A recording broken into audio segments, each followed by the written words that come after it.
phase. What moon?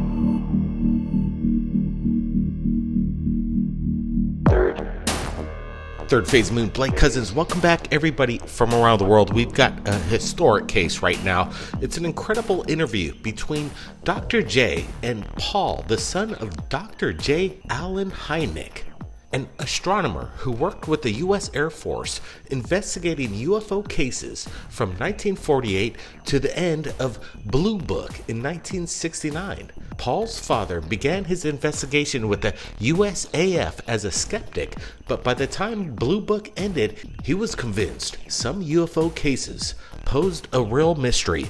So we have this exclusive interview that just happened hours ago with Dr. J interviewing Paul Hynek, the son of the late Dr. Allen Hynek. Buckle up, everybody, and listen up. This is just a portion. You could watch and listen to the entire interview on Dr. J Radio Live. And that is the one and only Mr. Paul Hynek. Mr. Hynek, welcome to the show. Pleasure to be here. Oh, it's truly a pleasure to speak to you. Let me ask you, Paul, if you don't mind me calling you that, what year were you born, if you don't mind me asking that? 1962. Okay, so you were in the midst of Project Blue Book, literally 10 years into it. Yeah, I mean, I was, just born, but I really think Project Blue Book couldn't have gone on without me. I mean, I was the mature guidance I was providing when I was 3, 4, 5, 6 years old was just priceless, I think. I don't know what to think about Bob Lazar. I've never met him. I know his story. Element 115 isn't all that convincing to me, as it has such a short half-life. Oh yeah. And its usability is a question. Now, again, if we're evaluating what aliens may be using for technology, we can't really do it through the lens of what we know to be possible, right? So I don't know. I mean, Bob's he's a fascinating story that he portrays, and I don't know if it's true or not. Okay, 1028 Productions. How far off was the series on TV from the real history? What was embellished and what wasn't? And that's from Doc Skinner. Doc Skinner, shout out to you, dear friend. So a lot of the things were true, were reported in terms of individual cases. And then there's a layer of like visualizing things that were reported. And then there are things that are just made up. As far as, my father knew Werner von Braun, but as far as I know, didn't see him. It wasn't, in presence of a teleporting spaceship or interdimensional traveling ship. And there's a lot of things in there are dramatized. How much of it, it's hard to make a percentage, but quite a bit was added to sort of tie things together. Because one of the things about UFOs, as I think the listeners know, it's like you used to see on those TV shows the guy that would run around spinning plates on these poles and just keep going between them and like spinning them all, and they weren't really connected. And it's kind of the same thing with UFOs. You have all these things spinning, and we don't know how they're connected. And so one of the things about the show, which is trying to portray a kind of cohesive, universal worldview, is to make that narrative connective thread between these. And that's that kind of that layer of dramatization that, was not true based on reports, could be true or could have some elements of truth behind it. We don't know.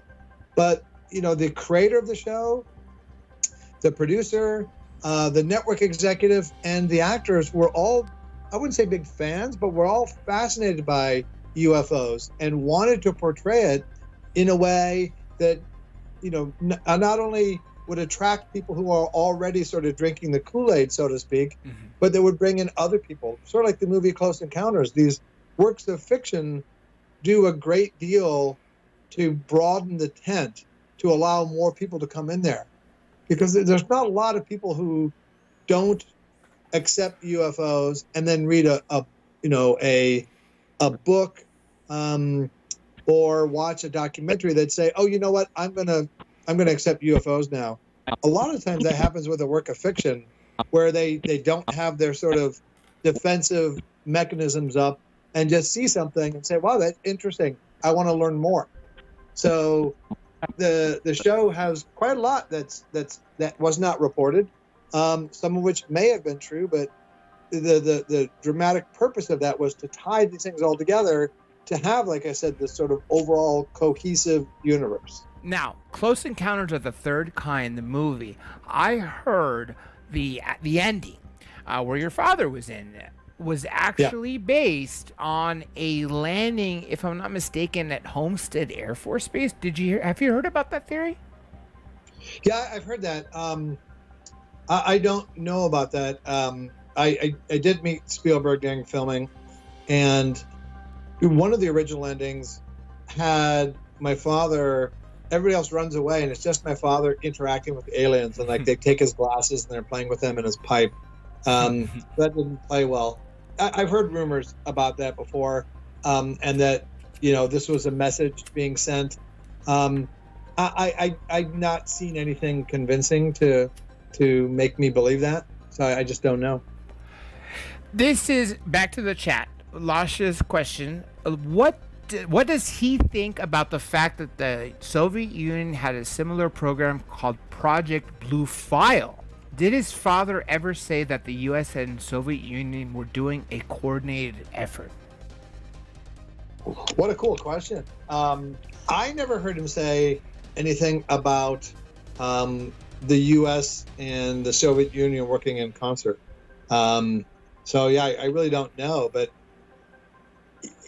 if one of these governments, let's say that the U.S. government captured saucers or inhabitants of saucers, and like in a Bob Lazar approach, they're trying to reverse engineer the propulsion systems. Now, if that's the case, you'd think that they're not going to share that with anybody. Well, what if through clandestine channels they hear that the Soviets also have something? That might get them to talk. There's just so many angles here, and I can spin 3 or 4 scenarios in which various governments would talk to each other. The UFO phenomenon has not gone away. There's a continuing drumbeat of cases around the world, and it's hard to. We've got more and more people seeing things, and one of the interesting things about now is that there's much less stigma about it. 30, 40 years ago, if someone wanted to go public with having seen a UFO, they could be ostracized. They could lose their job. They could be ridiculed in society. And now it just doesn't seem like that at all, that people aren't afraid to come and see things. And that's one of the things that a show like Project Blue Book or other things on TV and movies can help, is to make people feel comfortable in saying that they've seen this. They've had like one of these traumatic experiences. If there are fakes, that we know there are a lot of fakes on YouTube, etc. Well, if no one's taking the credit for it and it's not being monetized, then why would someone put out a fake? Okay, so here's what I say to that. For a couple reasons. Notoriety. It doesn't take much to motivate someone to do something. And I've met people who've done hoaxes of different kinds, whether it's crop circles or things. People get a kick out of seeing that something that they've fabricated out of whole cloth sort of touches a nerve somewhere, even if they don't have any, at least direct monetary reward for it. But the other thing is, I had a partner in business, and there was a guy that said he was going to invest in our company, and I found out that this guy had in the past forged a letter from a federal judge. And my partner was saying, oh, well, why would he do that? And my point was, look, how, the world is complex. I have a hard time understanding why I do things. It's impossible to know why people do strange things. People have all kinds of motivations, but clearly there are lots and lots of fake things out there, And I think people just sometimes just like having that 15 minutes of YouTube fame. I think it can be as simple as that. It also could be part of an overall government disinformation campaign. One of the quotes about the devil is the most effective thing the devil ever did was to make people not believe in him. So if you're the government and the Air Force doesn't want people to be concerned that the Air Force cannot protect us from any kind of threat that comes from the sky, well, make the phenomena seem ridiculous. So, post or pay people to post a bunch of goofy, wacky videos. That will help. As for what's happening now and why there are more, there's always been, since Kenneth Arnold, as you mentioned, there's always been lots of UFO cases, and they're not dying down. They're not going away.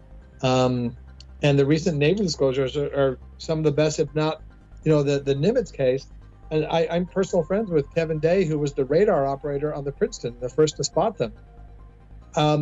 It's about the best case I can ever imagine. You've got radar corroboration, you've got gun camera footage, people on deck looking through binoculars. You've got the Navy and the Pentagon, confirming that the videos are legitimate. You can't find. I think my father would just be flabbergasted by that case. Yeah, I definitely agree. And, those were very, very different times. If your father was alive today and saw what was happening with the government coming out and releasing these videos, which some of them are old, 2004, they waited 16 years, or actually, no, I think they were released in December 2017 by To the Stars Academy. 13 years. Why would they be sitting on footage for that long when they could have released it earlier? I think my father would be fascinated by what's going on now, especially with the government and disclosures. Have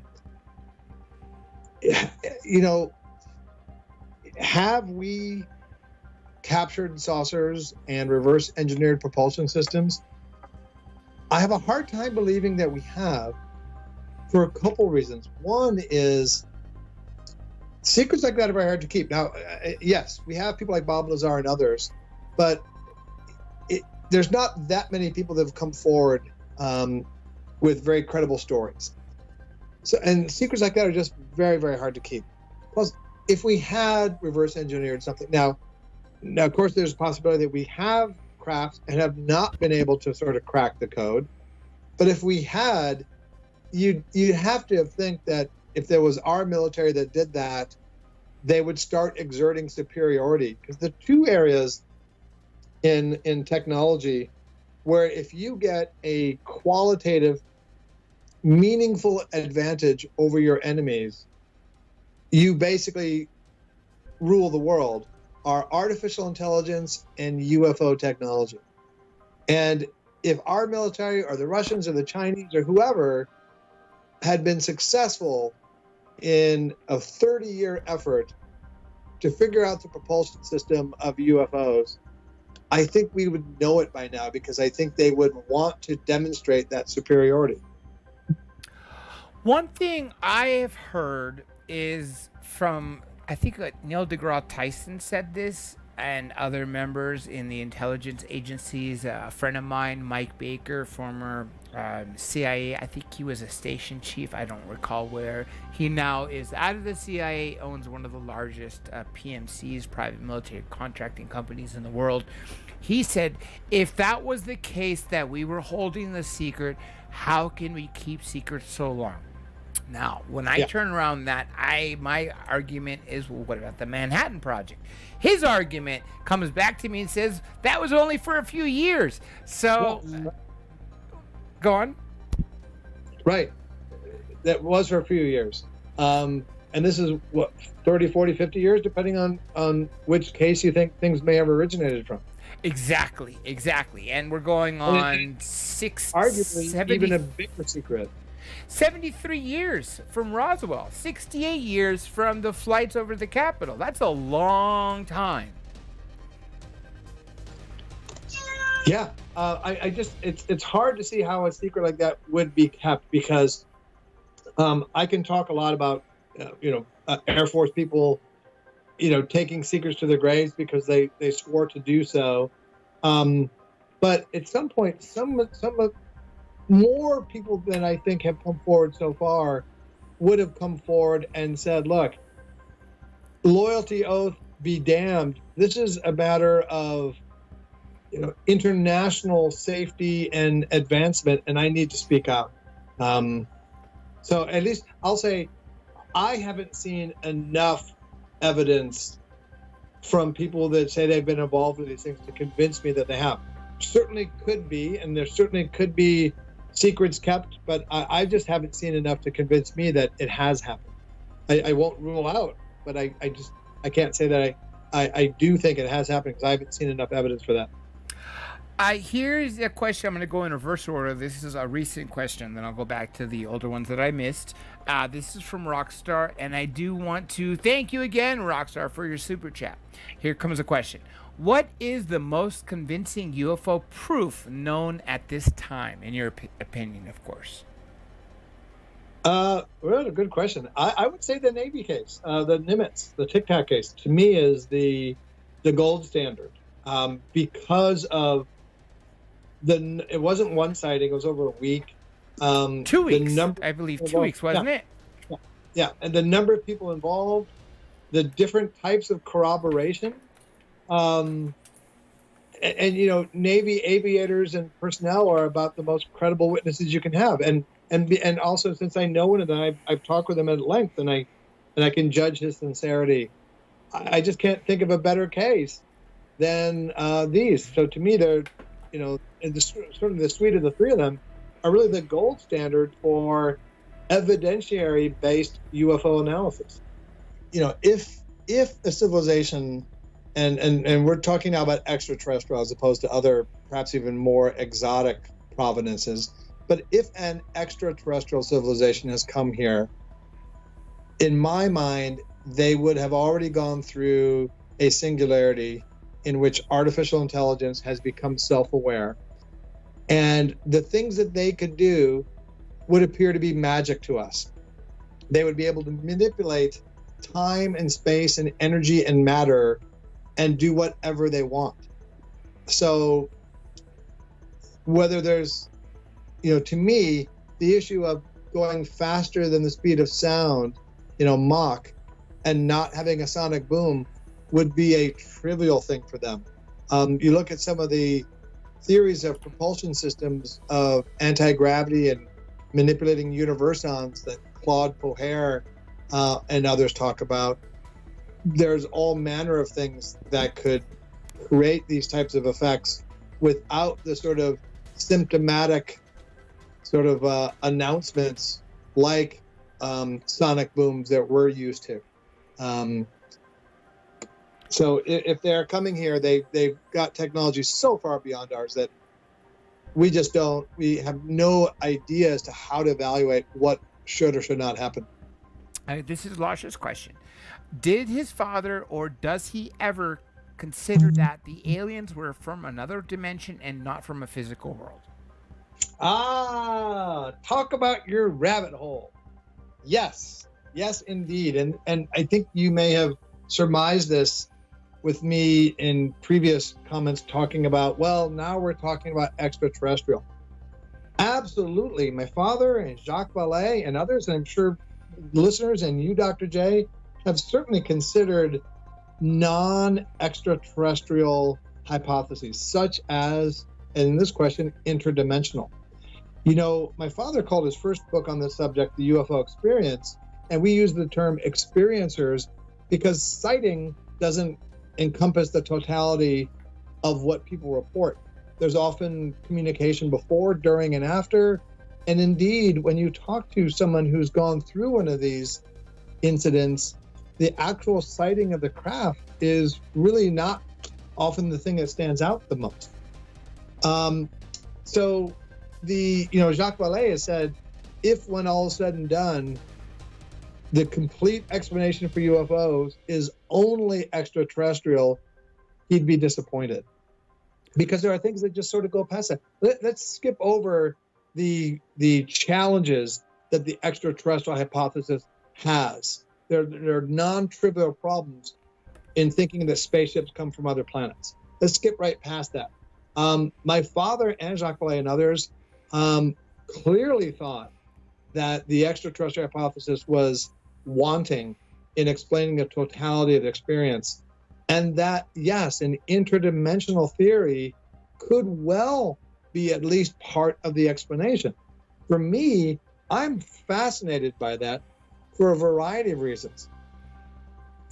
First of all, extraterrestrials, how would they know about us? If you represent the size of the known universe as like the continental United States, Earth would be smaller than the most tiny speck of sand or dirt in Kansas somewhere.